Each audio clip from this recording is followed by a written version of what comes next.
Hello, very good morning to all of you. मैं Monica Sharma शुभरिद्धि education से आज आपके लिए लेकर आई हूँ एक बहुत बेहतरीन टॉपिक।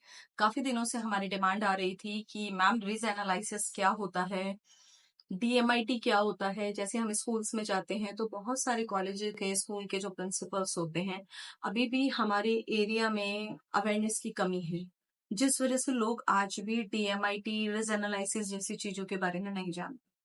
वहीं अगर हम बात करें मेट्रो सिटीज की, तो वहां पर जो टीचर्स हैं, प्रिंसिपल हैं, स्टूडेंट्स भी इवन काफी अवेयर हैं इस बात को लेके कि डीएमआईटी टेस्ट जो है उसके जरिए हम अपनी जो हिडन पोटेंशियल है उसके बारे में पता कर सकते हैं।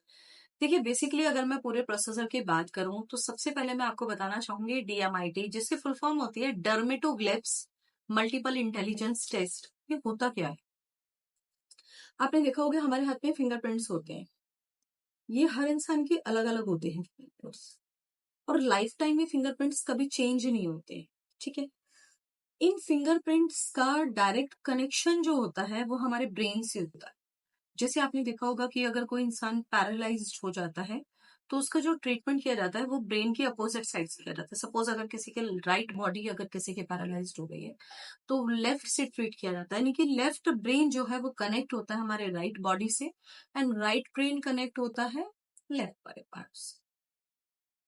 तो इस तरीके से अगर हम बात करें तो यानी कि हमारा जो फिंगरप्रिंट्स हैं, राइट हैंड के कनेक्टेड हैं लेफ्ट ब्रेन से, और राइट ब्रेन के कनेक्टेड हैं लेफ्ट हैंड से। ठीक है। अब जब हम फिंगरप्रिंट्स लेते हैं एक बच्चे के, फिंगरप्रिंट लेने के बाद हम बच्चे की जो प्रिंट्स होते हैं उनको जो ब्रेन एनालिसिस एक्सपर्ट्स होते हैं उनको इनको भेजे जाते हैं, और वो एक्सपर्ट्स उसको प्रॉपर एनालाइज करके उनकी एक रिपोर्ट जनरेट होती है। उस रिपोर्ट में क्या आता है कि बच्चे की पर्सनालिटी क्या है।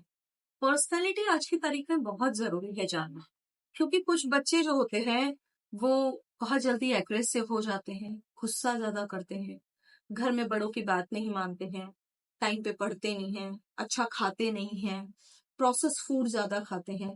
तो इस तरह के बच्चों को लेके बच्चों के जो गार्जियन है वो बहुत ज्यादा परेशान है कि हमारा बच्चा सुनता नहीं है। मैम कई बार तो वो इतना एग्रेसिव हो जाता है, इतना गुस्सा हो जाता है कि बात भी नहीं मानता है। हालांकि बच्चे छोटे हैं, लेकिन बच्चे का जो ये नेचर डेवलप होता है ये उसके एटमॉस्फेयर पे तो डिपेंड करता ही है, प्लस कहीं ना कहीं उसके ब्रेन पे भी डिपेंड करता है। हमें उस बच्चे का जो जब हम टेस्ट करते हैं तो हमें पता चलता है कि इस बच्चे का नेचर कैसा है। ये बच्चा किस तरीके से रहना पसंद करता है, किस तरीके से पढ़ना पसंद करता है। उसको जानने के बाद हम बच्चे के जब रिपोर्ट हमारे पास आ जाती है, उस रिपोर्ट से फिर हम बच्चे के जो पेरेंट्स हैं, टीचर्स हैं, उनकी डायरेक्शन में उनकी काउंसलिंग करते हैं। और काउंसलिंग के दौरान पेरेंट्स को पता चलता है कि कुछ नेचर से जो वो परेशान है वो बच्चे का बाय बर्थ है, इस तरह का नेचर। बाय बर्थ उसके अंदर इस तरह का एग्रेसिव नेचर है, लेकिन चीजों को इम्प्रूव किया जा सकता है, सुधारा जा सकता है। ऐसा तो नहीं है किसी का नेचर जैसा बन गया है वो वैसा ही रहेगा। कुछ पता चलता है दूसरी चीज की, बच्चे के ब्रेन में वीकनेस क्या है। ब्रेन में कमी नहीं होती है। हमारे पास एक शिकायत, एक क्वेरी आई थी कि कुछ एक स्कूल के अंदर पेरेंट्स आए तो उन्होंने ये बोला कि हम अपने बच्चे का टेस्ट नहीं कराएंगे, हमारे बच्चे का जो दिमाग है वो बिल्कुल ठीक है, हम तो अपने बच्चे को बादाम खिला लेंगे। तो मैं उन पेरेंट्स को, उन गार्जियंस को हम्बल रिक्वेस्ट करना चाहूंगी, समझाना चाहूंगी कि हम बच्चे को ये नहीं बोल रहे कि उसके दिमाग में कमी है या उसका दिमाग मेच्योर नहीं है। हम सिर्फ ये कहना चाह रहे हैं कि बच्चे के ब्रेन में कुछ स्ट्रेंथ और कुछ वीकनेस होती है। जैसे हमारी पर्सनैलिटी के अंदर, बच्चे के अंदर हेजिटेशन होती है। आप घर में मेहमान आ जाए और आप उनसे कहिए कि बेटा गेस्ट को हेलो बोलो, तो बच्चा नहीं बोलता, ऐसे चुपचाप खड़ा रहता है। उसे कहो बच्चा गुड मॉर्निंग बोलो, तो वो चुपचाप खड़ा रहता है। तो ये क्या, that is a weakness, hesitation बोलते हैं इसको, कि उस बच्चे के अंदर सबको फेस करने की, उनके सामने खुलकर बोलने की हेजिटेशन है। उसी बच्चे को आप गेस्ट के जाने के बाद देख लीजिए वो कितनी शैतानी करता है और वो कितना शोर मचाता है। तो ऐसा तो नहीं है कि वो बच्चा बोल नहीं सकता, बोल सकता है, बस उसको हेजिटेशन।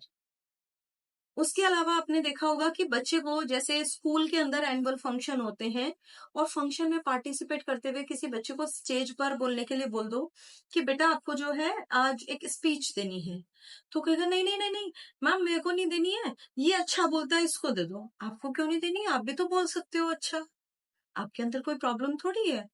लेकिन उसके अंदर क्या है कि वो स्टेज को फेस नहीं कर सकता। स्टेज पे जाने के बाद जब 100-200 लोग उसके सामने हो तो वो उनके सामने बोल नहीं सकते। क्लास के अंदर जब कभी सुनाने की बारी आती है, आपने देखा होगा स्कूल में एक कभी कभी टीचर्स क्या करते हैं, चलिए आज बोर्ड पे आके कौन लिखेगा, तो ऐसे सिर झुका के बैठ जाते हैं बच्चे कि कहीं हमें ना उठा ले। यानी कि ये क्या है, ये उनके अंदर वीकनेस है। इन वीकनेस को निकालने के बाद बच्चा फ्लुएंटली बोले, गेस्ट आए उनके साथ फ्लुएंटली बात करे, स्टेज पे जाए तो पूरे कॉन्फिडेंस के साथ बात करे। अब अगर वो बच्चा क्लास के अंदर अगर उसको कोई प्रेजेंटेशन देने के लिए बोली जा रही है, स्टेज पे जाके बच्चा बहुत फ्लुएंटली बोले, क्लास के अंदर बच्चा प्रेजेंटेशन बहुत स्मूथली दे, पूरे कॉन्फिडेंस के साथ, तो हम इस चीज को एनहेंस करते हैं। ये तो हुई बच्चे के नेचर के अंदर चेंजेस। अब दूसरी चीज आती है, हम पढ़ाई की बात करते हैं।